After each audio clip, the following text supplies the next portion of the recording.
Bonjour à tous, comment allez-vous? Bienvenue dans une nouvelle vidéo de Super Cécile. Alors, aujourd'hui, je vais répondre à une question. Mais comment tu fais pour tenir le coup? Tu peux pas aller au ciné, tu peux pas aller au resto, t'as pas de mec, t'as pas d'enfant, tu vis loin de tout. Mais qu'est-ce que tu fais de tes journées? Mais t'as jamais eu envie de mourir ou de te shooter? Alors, déjà, mourir, non. Et oui. C'est pas l'hyperacousie douloureuse et ces douleurs auditives ou les névralgies faciales en tant que telles qui m'ont parfois donné envie de supprimer ma petite personne, mais c'est souvent comment elle est perçue, quoi, IRL ou virtuellement, et surtout les regards qu'on peut avoir sur elle et sur ma façon de vivre, sur ma façon de la vivre. Mais baisser les bras et donc se supprimer, c'est pas le genre de la maison, vous voyez ce que je veux dire. Pour moi, ma vie, c'est la lutte, c'est le combat, et très certainement depuis l'enfance. Alors,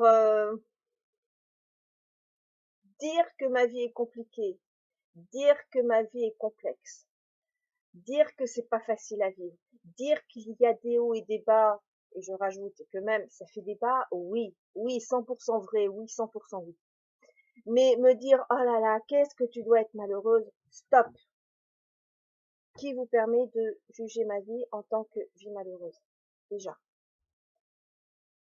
Perso, je me sens parfois frustrée, privée de certaines choses, mais je ne me sens pas malheureuse. Je veux pas de pitié. J'ai besoin de soutien, j'ai besoin de bienveillance, j'ai besoin de gentillesse, j'ai besoin d'écoute. J'ai parfois besoin de sortir mon isolement. J'ai besoin de compréhension, j'ai besoin de pas me sentir rejetée. Mais j'ai pas envie qu'on me prenne en pitié.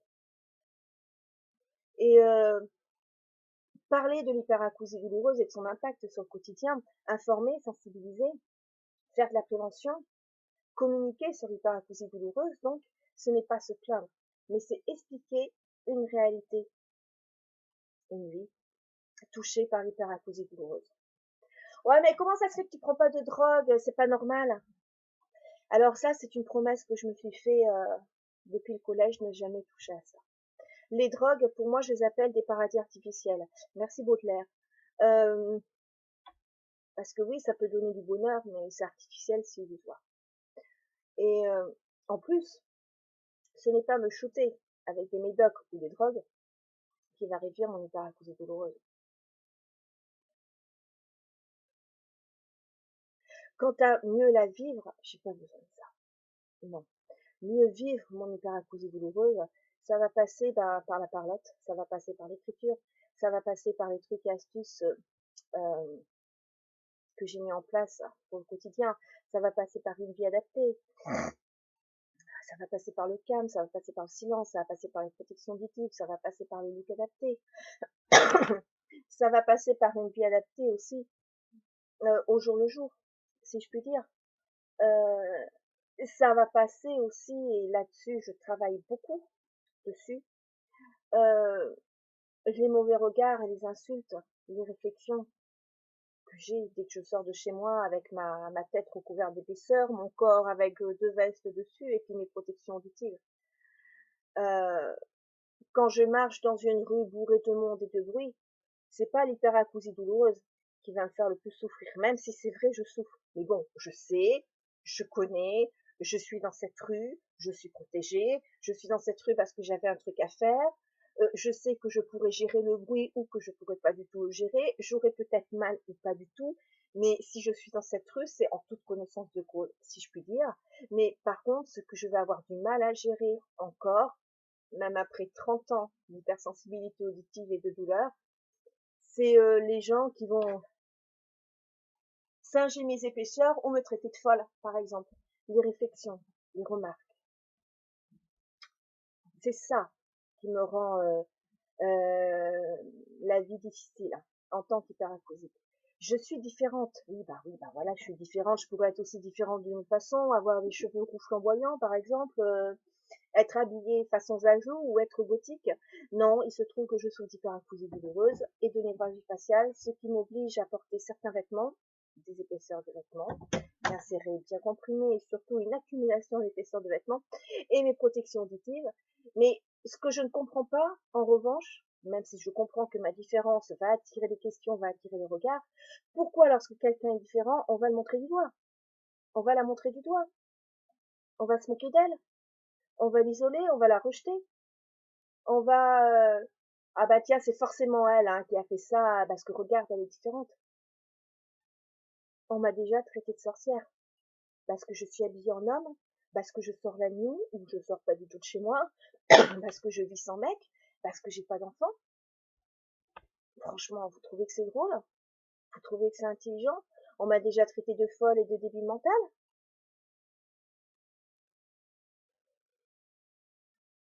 Franchement, vous trouvez que c'est nickel, ça? Pourquoi me traiter de folle et de débile mental? On m'a aussi traité de monstre, de défigurée, de contagieuse, parce que, bah oui, faut pas étendre mon âge, faut pas étendre le large à côté du mien, parce qu'après tout, on sait pas ce qu'elle a, hein, Cécile, c'est peut-être une maladie contagieuse, et puis regarde, elle a peut-être une grave maladie de peau, elle est toujours couverte, elle se cache. On m'a aussi traité de phobique, parce que je ne sors pas. Alors là-dessus, je vais mettre les choses au clair. Mon hyperacousie douloureuse, ce n'est pas la phonophobie, c'est-à-dire la peur du bruit.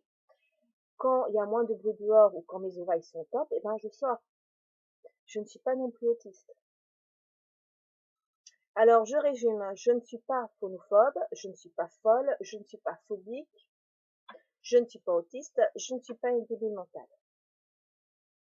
Et oui, je m'habille en homme. Oh mon Dieu, c'est grave. Ah oui, c'est grave. Il y a tellement des femmes un petit peu partout dans le monde qui s'habillent en homme, hein, ou qui ont un look garçon, que le mien en particulier, effectivement, c'est très grave et ça va vous empêcher de dormir. Donc, euh, quant aux conseils qu'on peut me donner, ben, les conseillers sont pas les meilleurs.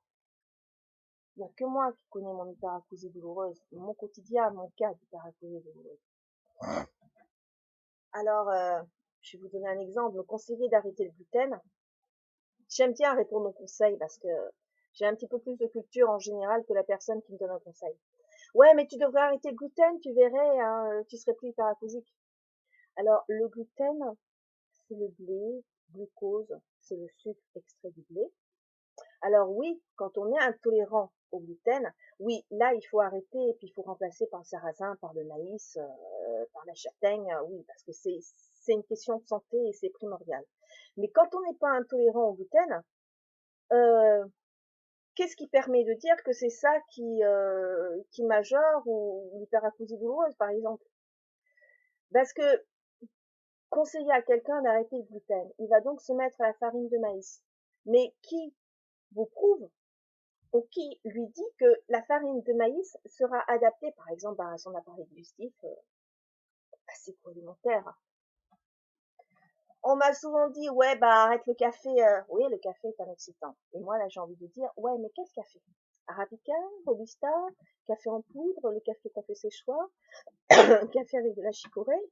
Moi, le café me permet de mieux vivre mon hyperacousie douloureuse.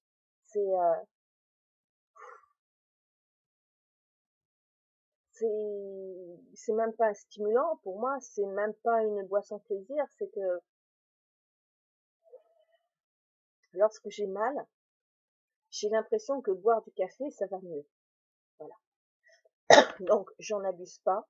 J'en bois que à ces occasions, quand j'ai mal, quand je ressens la douleur auditive. Et effectivement, après, bah, ça va mieux. Le café, c'est aussi de bons moments passés en famille. Hein. Donc, si ça se trouve au niveau psychologique, ça joue aussi. Mais en ce moment, je ne bois pas du tout de café. Il n'y a pas un lieu sur mon hyperacousie douloureuse. Alors, par contre, pour ceux qui doivent éviter les excitants, bon, alors vous avez les agrumes, vous avez le café, vous avez le chocolat, vous avez le thé. Il y a également le maté, parce que la caféine, on la trouve dans plein de choses et pas uniquement dans le café. Donc, si vous devez absolument éviter les excitants, ouais, là, renseignez-vous. Voilà. Le maté, c'est une boisson, ben, par exemple, qui est citée dans le roman jeunesse Allons réveiller le soleil. Voilà, donc cette vidéo va s'arrêter là. Alors protégez vos oreilles parce qu'on en a qu'une paire. Mais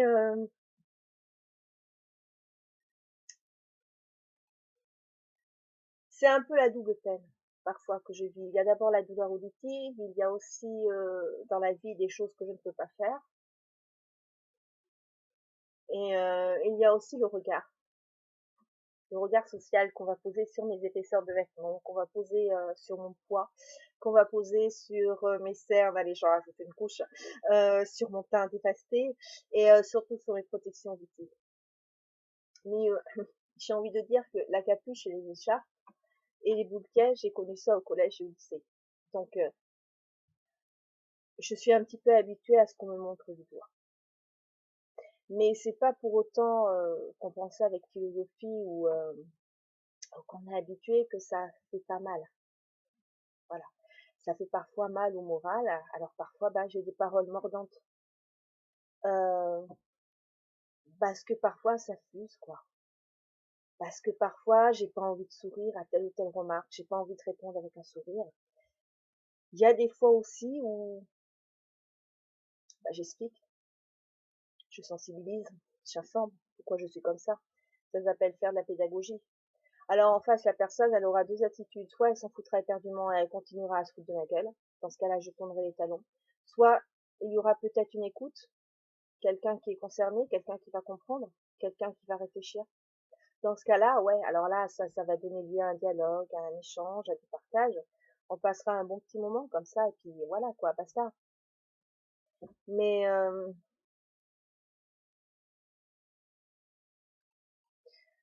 mais derrière toutes les remarques et les réflexions que j'ai eues, il y a eu de l'ignorance. Bon, la méconnaissance de l'hyperacousie douloureuse, certes. Il y a eu un manque de compréhension flagrant, il y a eu de la bêtise, il y a eu de la sottise.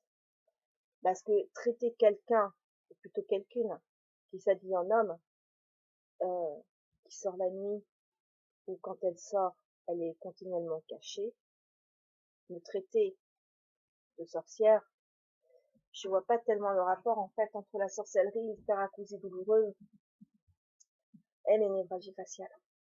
Donc là, c'est même pas de la sottise, j'ai envie de dire malheureusement c'est presque de l'obscurantisme. Je sais pas si ça peut s'employer dans ce sens-là, ou si je fais le bon emploi du mot obscurantisme dans la vidéo, mais avant c'était les personnes aux cheveux roux qu'on disait sorcier ou sorcière. J'ose espérer que maintenant une personne à cheveux roux, on va pas le ou la traiter de sorcier ou de sorcière.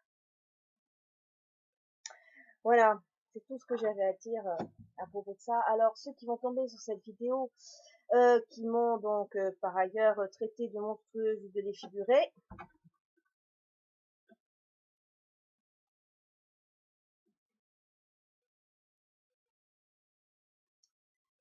et puis même si j'avais une cicatrice, peut-être que je la cacherais pas, peut-être que je la montrerai, à moins que je dois la protéger du soleil, ou du froid, ou du vent. Donc ne jugez pas, arrêtez de montrer du doigt ceux qui sont différents. La personne en face de vous, elle est différente, oui, et alors? C'est vraiment une raison pour se foutre d'elle? C'est vraiment une raison pour la rabaisser? C'est vraiment une raison pour lui faire mener une vie d'enfer? C'est vraiment une raison pour la persécuter, pour la harceler? C'est vraiment une raison pour l'injurier ou pour se moquer d'elle? Je m'adresse aux adultes là, parce que l'enfant vous imitera. En général, les enfants, ils vont plutôt avoir de la curiosité à mon encontre. S'ils m'ont traité de folle, ils vont se faire l'écho des parents qui m'ont traité de folle. Mais en général, un enfant, ça va être une curiosité et j'estime que c'est une curiosité saine. Pourquoi la dame, elle a un truc sur les oreilles? Donc là, j'écoute ce que les parents ont à répondre et en général, c'est très drôle. Pourquoi la dame, elle est habillée comme un homme? La dame en face, mais attends, c'est une dame ou c'est un monsieur? Je trouve ça mignon. Oh, t'as vu la dame? C'est pas méchant ça. Voilà, c'est un bambino, c'est un minot qui découvre quoi. Voilà. Ah, t'as vu la dame, comment elle est? Voilà, donc, bon appétit si vous êtes à table, bonjour, bonsoir, bon après-midi, ça sera suivant le moment où vous regardez la vidéo. Et donc, je vous retrouve bientôt pour une autre vidéo sur ma vie d'hyperacousique, les mésaventures, mais aussi les bonheurs de Super Cécile. Bisous à tous!